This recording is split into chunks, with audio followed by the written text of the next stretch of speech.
"Mommy, can I have the blue crayon?" Emily whispered, tugging gently at my sleeve. I smiled, reaching into my purse for our restaurant activity kit, a special collection of quiet toys and coloring supplies I always carried to keep my kids entertained during family dinners. My name is Olivia, and at 35, I've mastered the art of dining out with 3 well-behaved children. Emily, 7, was carefully coloring her kids' menu, while Max, 5, was solving a puzzle book. Even little Sophie, 3, was quietly arranging her stuffed animals on her booster seat. That's why my sister-in-law Amanda's shrill voice caught me completely off guard. "Oh my God, not the crayons again. This is Bella Luna, not some chain restaurant." She rolled her eyes dramatically, adjusting her designer dress. "Can't you control your children for one evening?" I took a deep breath, maintaining my composure. "They're being perfectly quiet, Amanda. They're just coloring while we wait for our food." My mother-in-law, Margaret, chimed in, her voice dripping with disdain. "Darling, when Amanda was young, she knew how to behave in upscale establishments. Perhaps if you spent more time teaching manners instead of whatever this is." She gestured dismissively at our activity kit. I felt my cheeks flush but kept my voice steady. "My children are well behaved. They're not disturbing anyone." The truth was, this dinner was already tense before we even arrived. It was supposed to be a celebration of my father-in-law's retirement, but like every family gathering since I'd lost James 2 years ago, it felt more like an endurance test. My late husband's family had always been particular, but without him here to run interference, their judgment had become increasingly harsh. "Well," Amanda sniffed, checking her reflection in her phone camera, "when Thomas and I have children, they'll know better than to turn fine dining into a daycare center." Just then, Sophie accidentally knocked over her water glass. It didn't spill on anyone, just a small puddle on our own table, but Amanda leaped up as if she'd been scalded. "That's it," she screeched, drawing attention from nearby tables. "I can't take this anymore. You and your unruly children need to leave. Now." Emily's lower lip trembled as she carefully put down her crayon. Max clutched his puzzle book to his chest, and Sophie's eyes filled with tears. "Amanda, lower your voice," I said firmly, reaching for napkins to clean up the small spill. "You're the only one causing a scene." "No, Amanda's right," Margaret declared, lifting her chin. "This is a high-class establishment, not some playground. James will be mortified to see how you've let things slide since." She paused, her implication clear. "Since he died." My father-in-law, Gerald, sat silently, staring at his menu, while Thomas, Amanda's husband, suddenly became very interested in his phone. Neither man was willing to stand up to their wives, even for their grandchildren, niece, and nephews. I stood up slowly, my heart pounding but my voice steady. "We'll leave, but not because we've done anything wrong. We'll leave because I won't subject my children to this kind of treatment." As I helped Sophie out of her booster seat, I saw a familiar figure approaching our table. Marco Salvatore, the restaurant's owner, was walking toward us with purpose in his stride. I'd never spoken to him directly, but everyone in town knew his face. "Is there a problem here?" he asked, his Italian accent warm, but his eyes serious. Amanda straightened up, adopting her most charming smile. "Oh, Mr. Salvatore, we're so sorry for any disruption.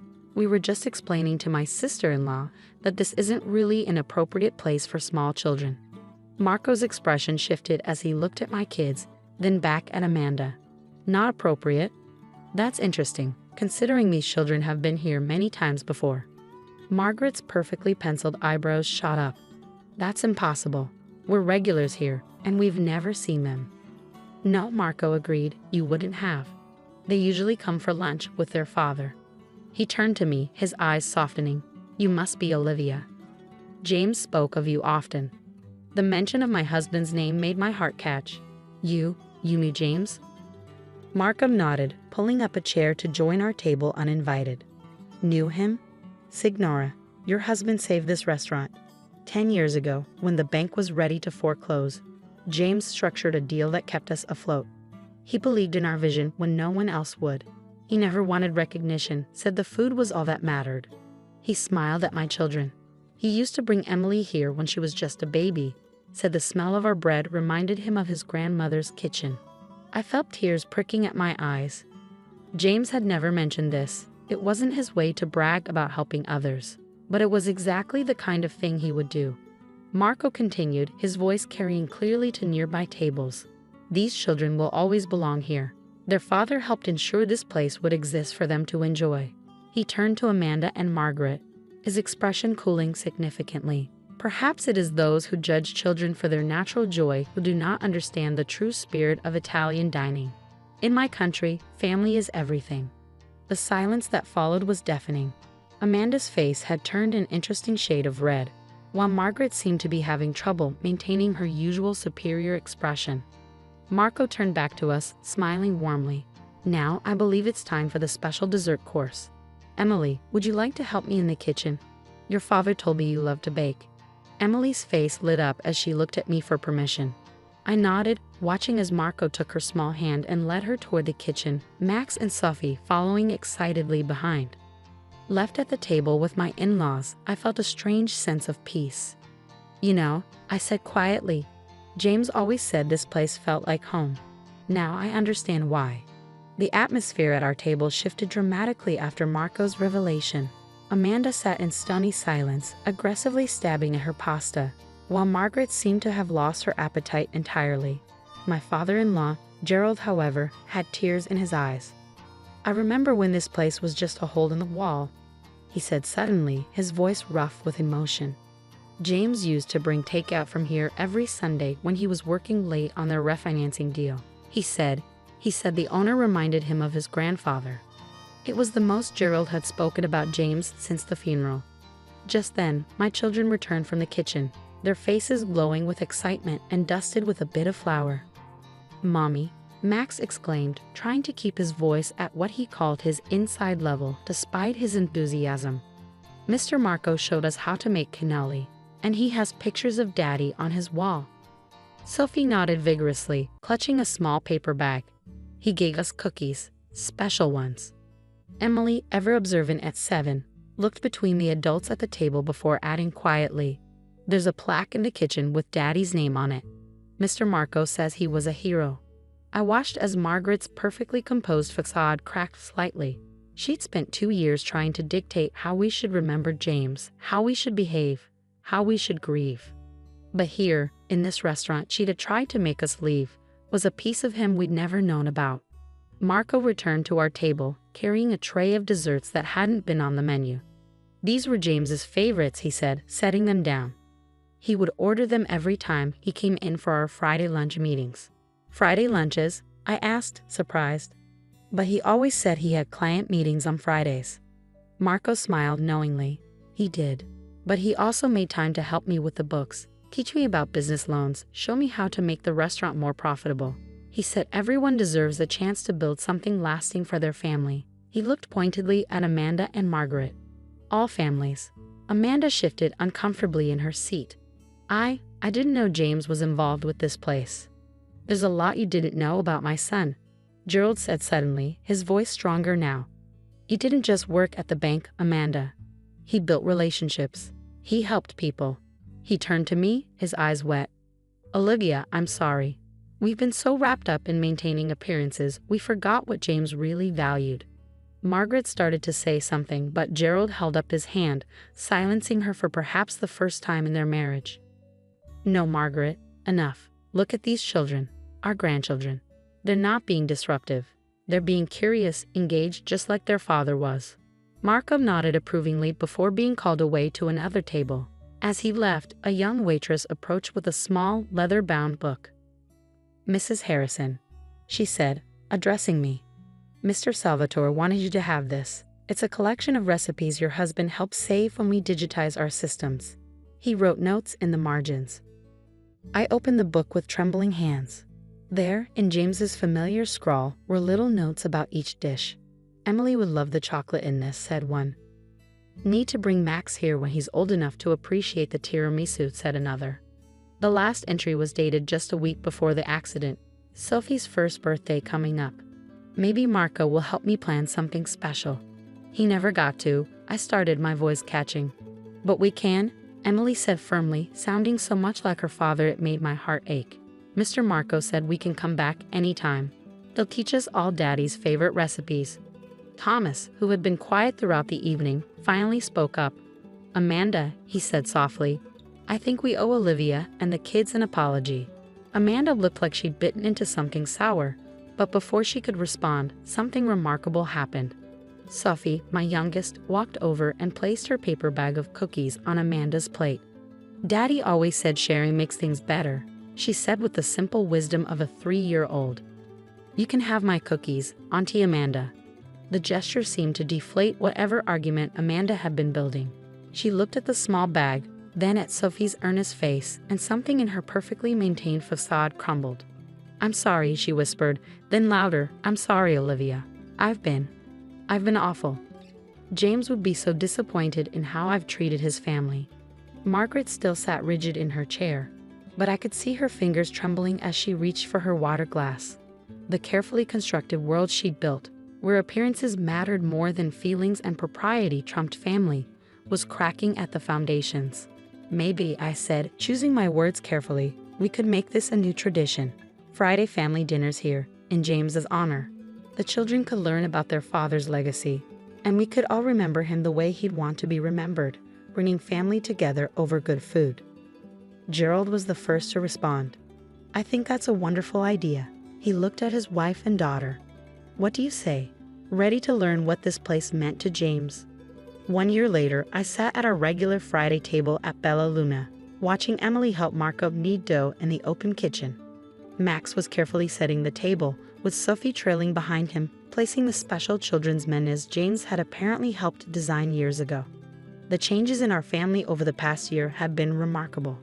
Margaret, who had once insisted on formal dress codes and perfect manners, now wore an apron covered in flour as she learned traditional Italian cooking alongside her grandchildren. Her perfectly manicured nails were often dusted with ingredients, and she seemed younger, somehow lighter. "Olivia," she called from the kitchen doorway, "come taste this sauce." I think I finally got James' recipe right.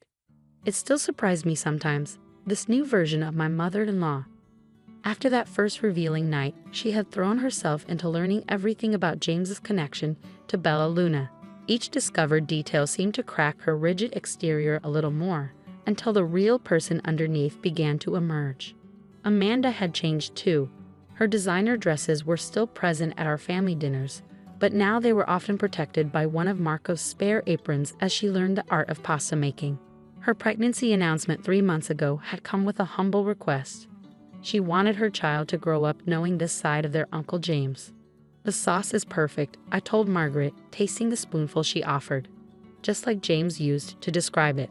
Gerald appeared with Marco, both carrying old photographs they had discovered in the restaurant's archives. "Look what we found," Gerald said excitedly. James's first meeting here, when he was just starting at the bank. Marco kept everything. The photo showed a younger James, his tie loosened, sitting at what was now our regular table with a much younger Marco. They were both laughing at something, plates of food scattered between stacks of papers. "He saw something special here," Marco said, his accent still strong but his English much improved after a year of teaching cooking classes to our family. Not just good food but heart. Family. He understood that's what makes a restaurant truly great. Sophie climbed into my lap, her small fingers tracing the image of her father's face. "Daddy's laughing," she said simply. "He was always laughing here," Marco confirmed. Even during the hard times when we were close to losing everything, he would say, "Marco, as long as there's good food and family, there's hope." Thomas walked in then, carrying a large gift-wrapped package. "Found it?" he announced. The sign company finally finished it. We gathered around as he unwrapped the present, a beautifully hand-carved wooden sign that would hang in the restaurant's entrance. It read, "In memory of James Harrison, who believed in good food, strong coffee, and the power of family. His legacy lives on in every meal shared here." "It's perfect," I whispered, feeling the familiar mix of joy and sadness that came with these discoveries about James. Marco beamed with pride. "Now everyone who comes here will know his story.